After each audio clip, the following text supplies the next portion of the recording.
Out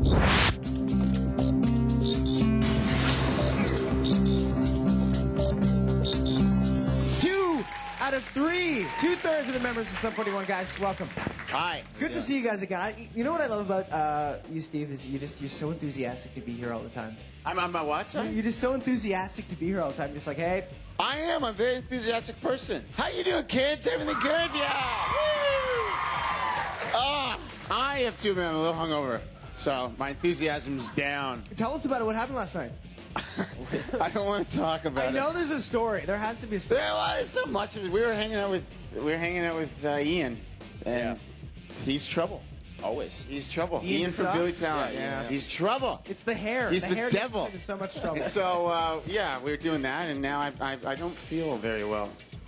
But I'm here. I'm happy to be here. How are you? I'm doing well. I think the last time we did an MOD, we were hungover as well. Yeah. You were, yeah. I was way more hungover that time. Yeah, I remember. I'm an alcoholic. I think I had to help Steve up the stairs. Pardon? I think I had to help you up the stairs, I think, a little bit. Yeah.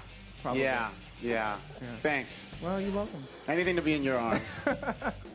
So we might as well get right into it. What happened with Derek? I mean, what's going on with this tour? You're supposed to go across to... we are on our Canadian tour, yeah, and we've had to postpone it or cancel the dates because Derek has a herniated disc in his back. What did you guys do? Well, nothing really. That's the thing, is that he was just... it was my fault. He sat on my drums to play Pain for Pleasure. Is that what happened? It happened during the show? Yeah, the last song he sat down and he felt something pop, and then we took him to the emergency room, and then he had to go get an MRI the next day. Rely on Buffalo MRI. Anyway, and then so he's out. He can't walk. He's in a wheelchair for 6 weeks. In a wheelchair? That's terrible. Well, I don't think he'll be in a wheelchair for the whole 6 weeks. Well, at least he's got a wheelchair.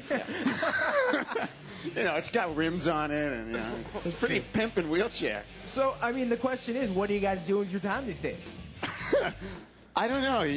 What are we what? What are you guys doing to fill the void now? I mean, what happens when you... I've always wondered, like, what happens when you have to cancel a tour? Because it's obviously a very weighty decision. We are going to come back to Canada. We're rescheduling everything. We're working on it now. You know, he's just got... It's the kind of thing that, you know, if we come back too early, it'll happen again. So we have to give him time to just do nothing. So when I found out you guys were coming on, I love talking to bands at the point in your career where you guys are at. I mean, you're almost reaching the 10-year mark, releasing albums as a band. And that, as a music fan, it's always been the most interesting time to me in a band's career, because you really kind of have to sit down and figure out what it is, A, you really love about all this, but as well, why you're really doing it and what you can really essentially get out of it as well. Have you had that conversation between the three of you? I think we had it before this album. Yeah. What we wanted to do and what kind of band we want to be, why we're still making music, why, what kind of songs we want to make. That's what we had before this album. We did it before this album. I don't know what the next album's going to be. Yeah, we decided to do this album because we figured out we can't really do anything else. Come on.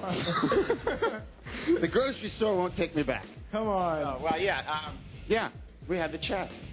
Now we're having a chat. How are you? I'm doing well. Good. Doing well. All right. We are going to come outside. In the meantime, though, Tim Deegan, have you met Tim? I haven't met Tim. He's a very nice guy. He gives out hugs. Maybe you can get one later. Are they free? They are free indeed. He's got an audience question. Tim? Thanks, Steve. All right, so I'm here with Lisa. She's been waiting here for a long time. No problem. What do you want to ask the guys? I wanted to know, when you guys go out with Derek and Avril, do you guys get followed around by the paparazzi? Gents? They follow me around all the time. I'm the muscle. I'm the one hitting them with the shoe or an umbrella, right? Apparently Sarah Taylor just told me I look scary, so I don't know. You look angry. You think I look scary? No. You look like you can read my mind right now. Yeah. Anyway, yeah. So I hope that was a good enough answer. Thanks. Well, look, I don't want to get too far into the whole paparazzi thing, because I imagine you guys must talk about it a lot. But the idea that, you guys were always a band that kind of commanded attention on stage and off stage. You guys did your first video at a strip club, right? So, you guys have always been comfortable with the idea of having attention lavished on this band. But it always seemed really strange to me that Derek and Avril would have that kind of attention lavished on them. Yeah, I guess it's kind of weird. I don't think he can help, who he's in love with. So this is just some difficult thing they have to deal with.